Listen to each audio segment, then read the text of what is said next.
Hello everyone, sorry, get a little in front of the camera here. Let's see, my microphone should be going on, and we got a couple people, so here we go. Just kind of jumping in the deep end here today, just a little share. I was thinking about this during Mass, and thought I would share a few things here. Let me get back here. Basically, a couple weeks ago when I was saying Mass, I talked about the use of Latin at Mass, and or maybe lack thereof, but I was saying that it's important. The Second Vatican Council presumes that we still should know some of our parts in Mass. Milo, get out of here. Go.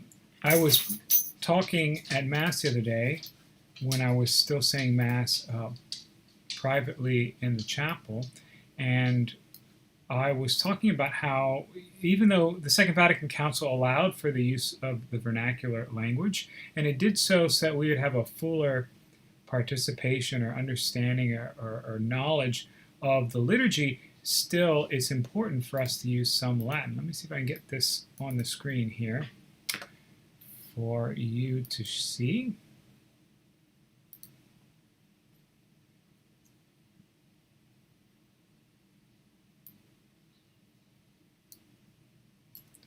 I think I kind of get it. I'm sorry, I neglected to get this slide earlier, so here we go.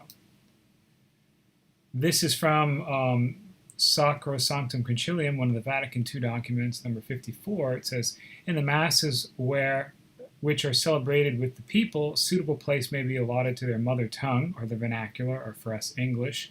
This is to apply in the first place to the readings in the common prayer, but also as local conditions may warrant to those parts which pertain to the people, according to the norm laid down in Article 32. Now, missing part of the quote here, because the other part of the quote is this. You won't be able to see it, I'll read it. Nevertheless, steps should be taken so that the faithful may also be able to say or sing in Latin those parts of the ordinary of the Mass which pertain to them. Now, I'll tell you, to kind of help you get started out here, a funny story about myself. At least I think it's funny. maybe I'm the joke. So, my first experience of Latin was this. I was I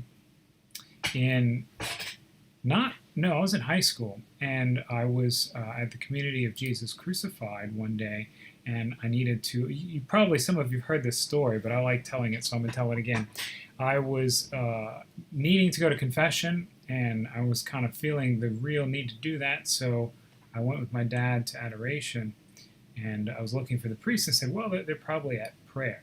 They're at prayer. Now, this no little terrified me, because I thought they were doing something, and I know the irony for those who are at Mass today when I was saying that the Holy Spirit is not optional, but I also said that He's not a particular spirituality. He's not belonging to the charismatic renewal or anything else.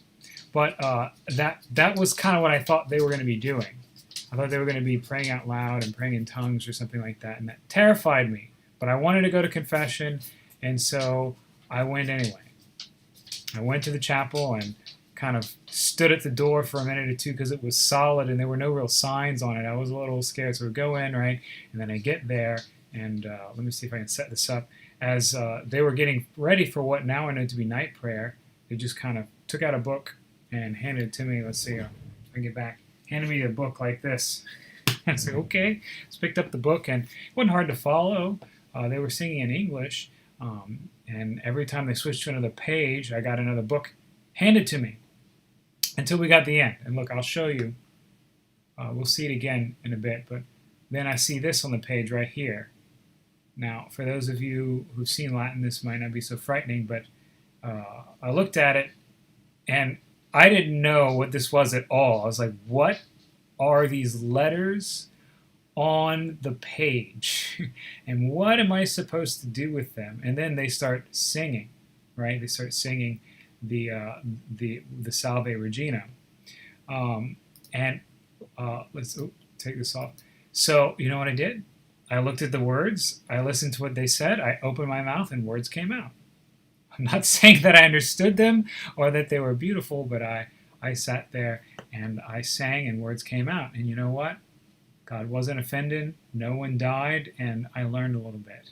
So I wanted to share with all of you a little bit about that today, partly because I made that declaration the other day, and one of my friends who was watching the Mass that day, I'm wondering if she's listening right now, she kind of messaged me later saying, how do I pronounce these words? Well, there's another story for that, but I'll have to wait.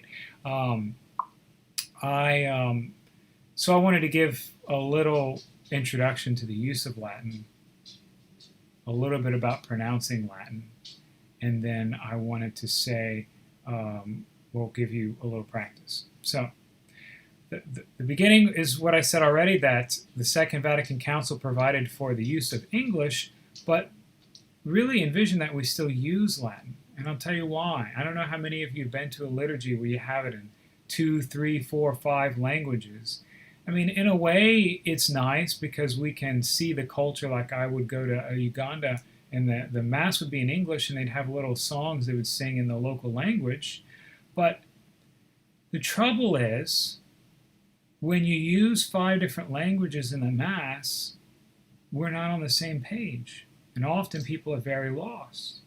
But when you have Mass in Latin, as some of the older among us remember, you might not understand perfectly, but like everyone can say and understand Sanctus, Sanctus, Sanctus, right? Holy, holy, holy. So we can pray in the same language. The idea is Latin is the mother tongue of the Church. And it contains some of the culture that God envisions for the Church. It's not sort of that Latin itself is a divine thing, but it is something through which God decided to communicate much of the Western tradition of the Church. And so it has a meaning and a purpose. So a lot more we can say about that. I just want to let it stand there that it's useful for us praying in a common language, and there seems some other purpose to it too. When the priests who are exorcists pray their prayers in Latin, oftentimes they find them more effective. I'm not going to speculate too far about that, other than probably part of it is that it's the mother language of the Church. All right, so here is our little crash course in Latin. I have a little fun with that too. Here we go. Where's our screen? There we are. Oop, wrong slide though. There we go. Intro to Latin pronunciation. Crash course, so buckle up. Yes, we're going to have a little fun here too. So buckle up. No one will get hurt, I promise. Maybe my pride might a little bit, but that's okay.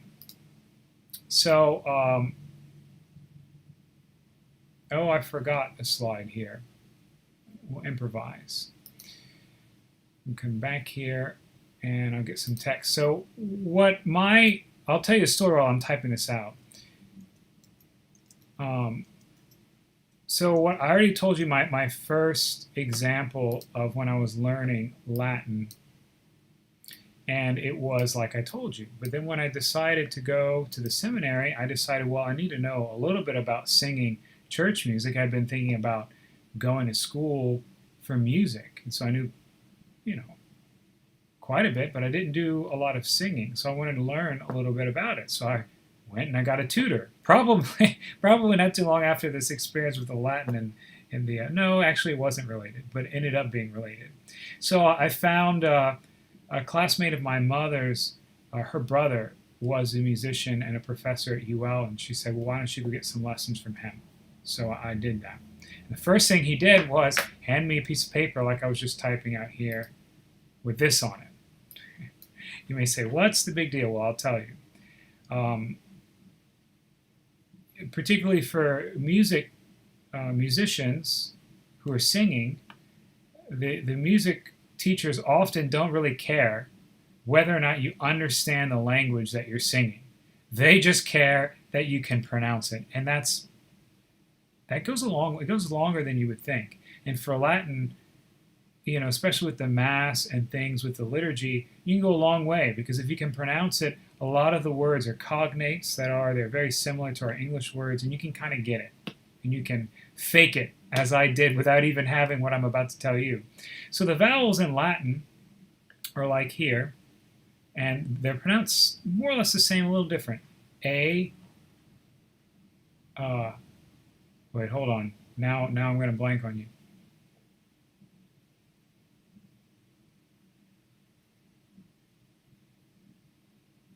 Let me rearrange this here.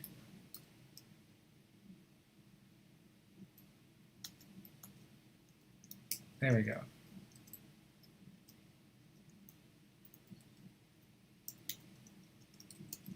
Sorry, I had them out of order. They're pronounced a little different. That's why I'm putting it this way. E, A, O, U. Or if you sing them, it kind of helps. I won't tell anyone. E, A, O, U.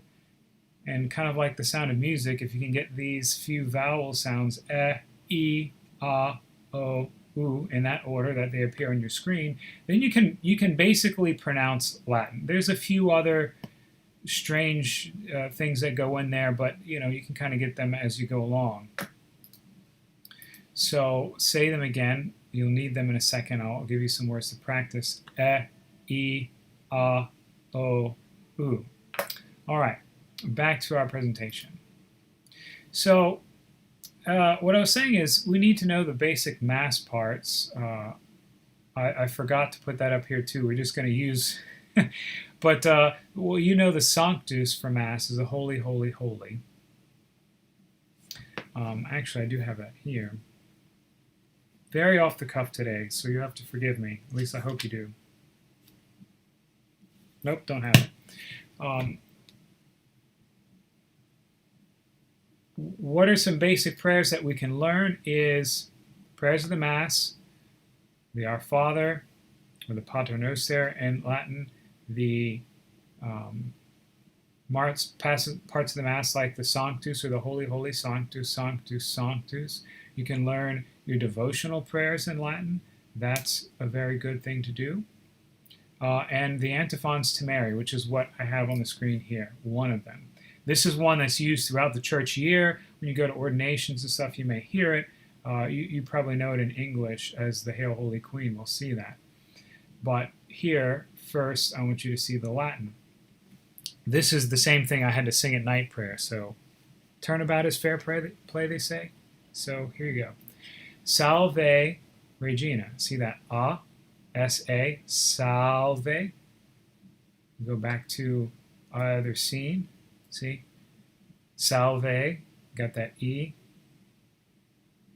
and the A. Okay. Salve Regina.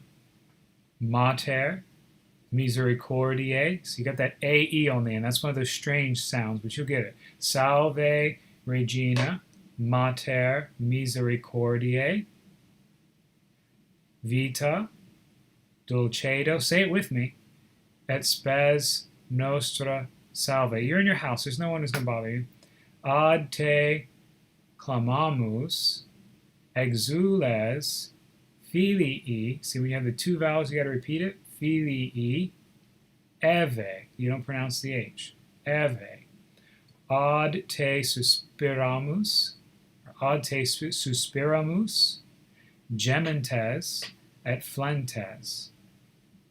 In hoc lacrimarum vale. Yeah, in hoc, like, going to put it in hoc. You're probably getting that from Latin. I don't know the etymology, but it sounds right. In hoc lacrimarum vale. Ea ergo advocata nostra illos tuos misericordes oculos ad nos converte, et Iesum benedictum fructum ventris tui, nobis post hoc exilium ostende, O clemens, O pia, O dulcis Virgo Maria. Hold on one second. You practice that while I walk away for a second.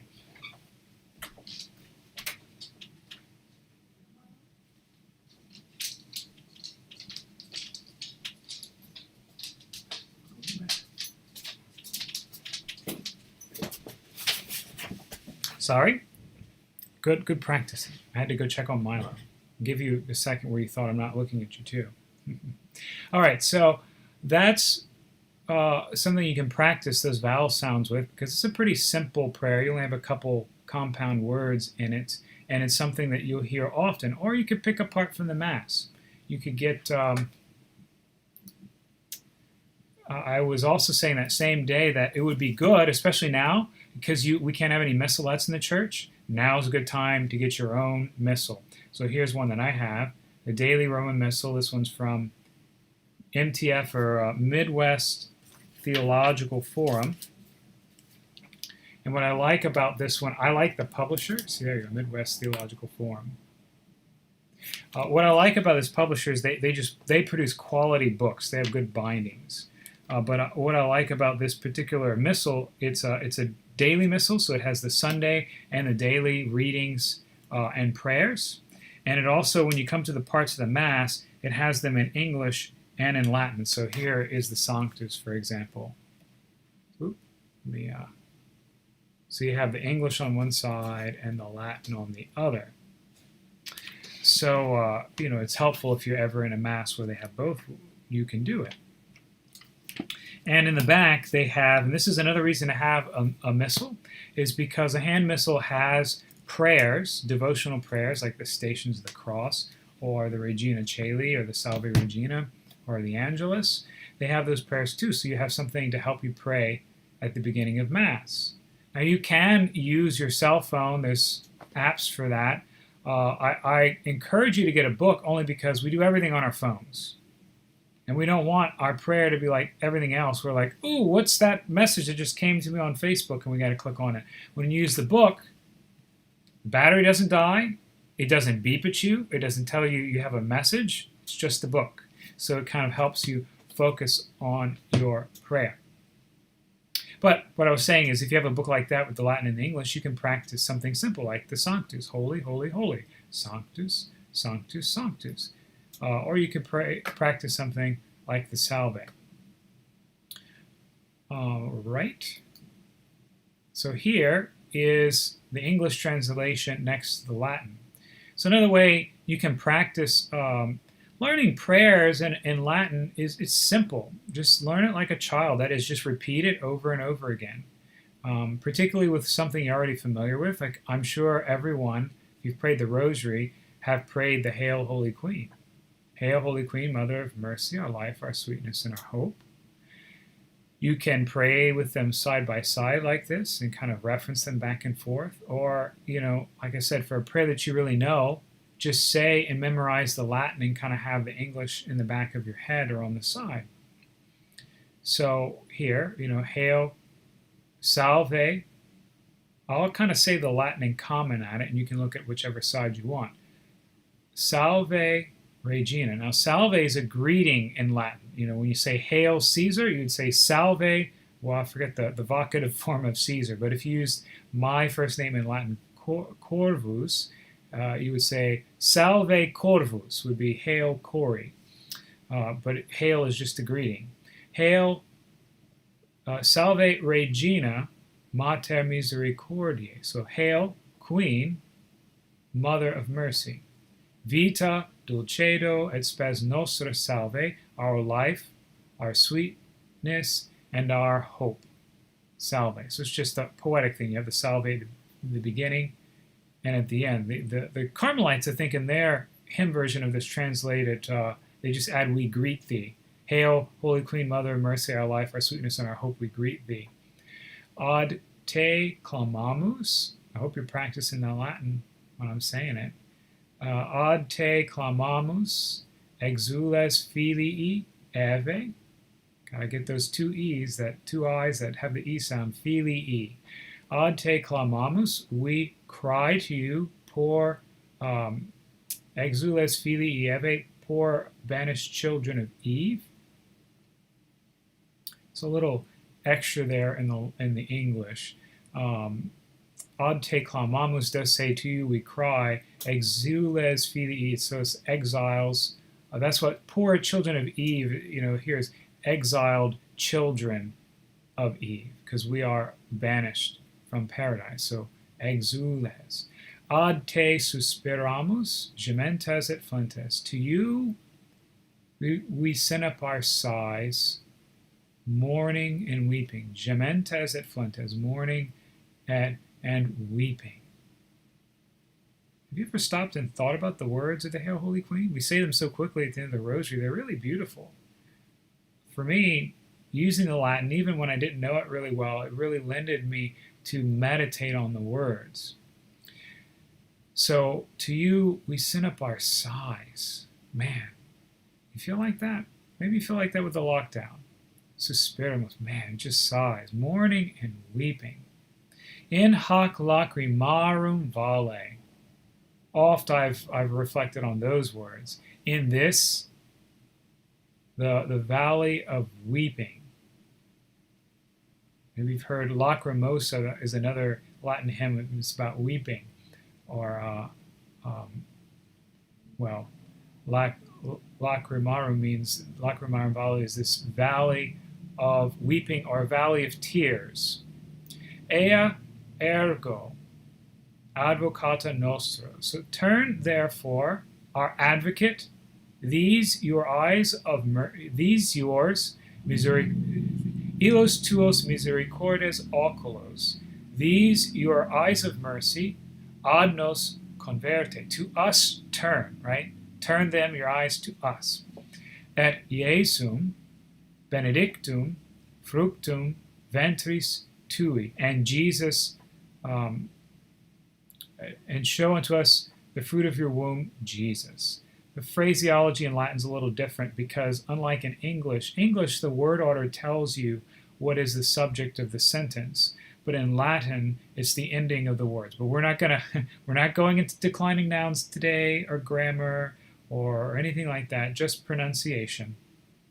Et Iesum benedictum fructum ventris tui, nobis post hoc exilium ostende. After this, our exile, show us, right? We want to see Jesus after this exile. We're exiled here on the earth and this valley of tears. We don't want to stick here forever. We want to see Jesus, like that hymn. We want to see, it's a spiritual, right? We want to see Jesus. And then the last bit, always been my favorite. O clemens, O pia, O dulcis Virgo Maria. O clemens, O clement, O loving, O sweet Virgin Mary. But I particularly like O pia because it's got multiple meanings in Latin. It can mean pious, it can mean loving, but I always latched on, it might be just from the dictionary, and I might be unintelligent. Father Fry used to kind of quirk at me when I'd say it, but it works in my head. Maybe it's just in my head and not reality, so you'll have to bear with me. But for me, one of the Latin definitions of pia or pius is having right relationship.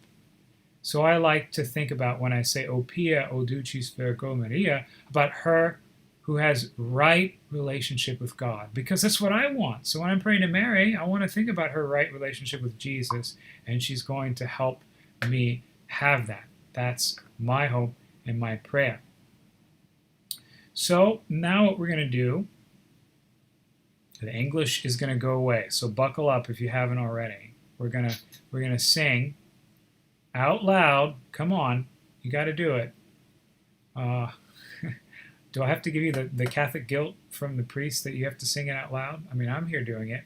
I'm here doing it in front of Milo. In fact, I got to keep shooing him out the way. Or is he trying to shoo me? Maybe he's trying to tell me something. I don't know. We'll find out. So we're going to sing the Latin. This might not be big enough for you.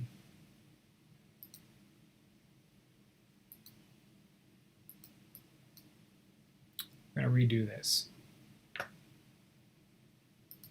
Go back to this screen, and we'll make it bigger.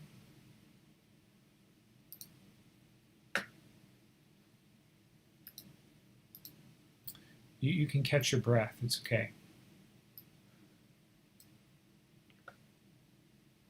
Nope, that's not going to be big enough.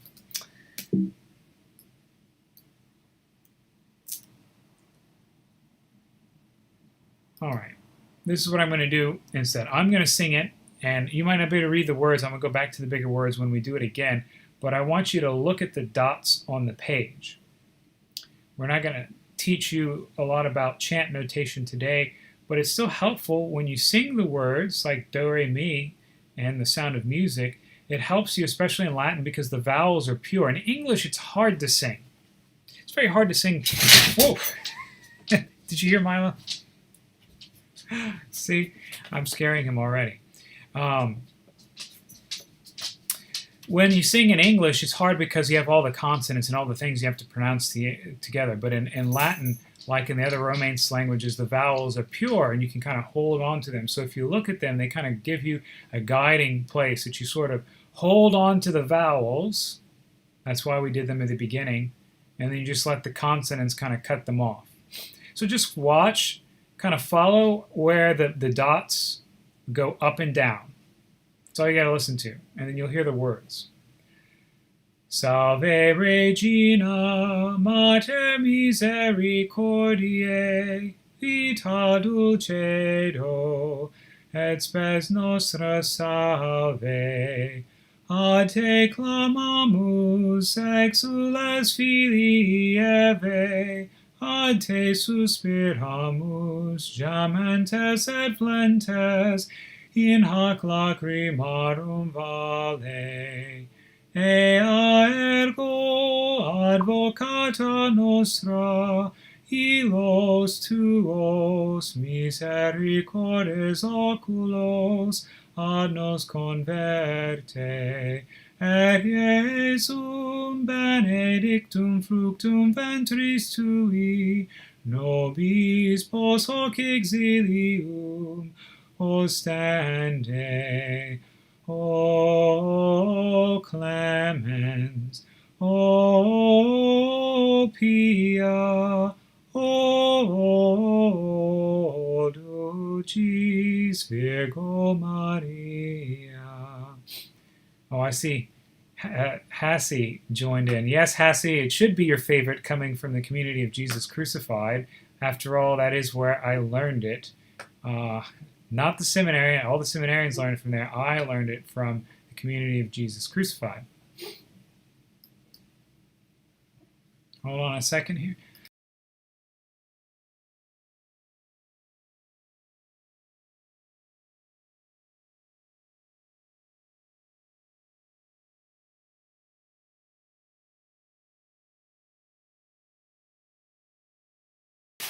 I think Milo thought I was barking at someone. Okay, so yes, there is the Salve. So I'd like everyone to try to sing it with me, though, particularly those of you who haven't before.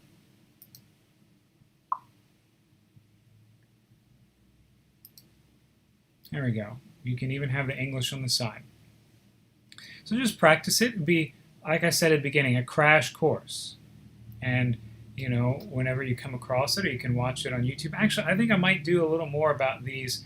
That's what I was thinking about at Mass. So this is my crash course too for myself. See if I get some interest and might do this more later. But let's try it together. I'll try to sing it slowly, and you can just go along with it as best you can. Are you ready? Salve Regina, Mater Misericordiae, Vita Dulcedo, et spes nostra salve. Okay, I'm going to stop just for those of you who may have a little trouble. Remember, just focus on the vowels. Let me go back to them really quick for you. Focus on the vowels, get those out, and then you can even sing the vowels even if you miss the consonants. And it'll help catch you, and you can keep going. Okay, start again. Salve Regina, Mater Misericordiae, Vita Dulcedo, et spes nostra salve. A te clamamus, exules Filii Eve, ad te suspiramus, gementes et flentes, in hac lacrimarum vale. ea ergo advocata nostra, ilos tuos, misericordes oculos, ad nos converte, et Iesum benedictum fructum ventris tui, nobis pos hoc exilium ostende, O clemens, O pia, O dulcis Virgo Maria. All right, everybody. There is your little crash course for your introduction for pronouncing Latin. Like I said, maybe we'll do a little more later. I'm thinking about things that I could do. It's a little harder for me to do mass streaming now that we're back in the church. I haven't come up with a way to do it that wouldn't get in the way. And after all, I know that some people still need to stay at home for health concerns or other matters right now in this phase 1 reopening. So I'm sorry about that, but I know that there's much better quality streams, at least for the video and the production value with the Cathedral, or even EWTN has that daily. But I do want to keep providing some things to all of you, and so this is my first stab at that, something I was thinking about at Mass today, and I thought I'd share it with you. Probably going to do it in the future, at least these instructional videos. I might just do it pre-recorded, and because I know you might still want to comment, well, we might try, and you can add in the comments what you think about that. I could do it pre-recorded just so I could have it a little bit more thought out and planned out, but you can still have comments that I could do it on YouTube as a premiere, and then you can go on YouTube and you can comment, and we can sort of watch it as if it's live. I think they call that live to tape in the business. So just you can share a little bit about the comments, and hopefully we'll have something like this, or even something different. You want to see something different, you want to hear about I've always wanted to hear about X or Y. Well, then just add that in the comments and we'll see what we can do. So thanks for joining me, putting up with my little foolishness of the afternoon. I hope it was entertaining and a little helpful.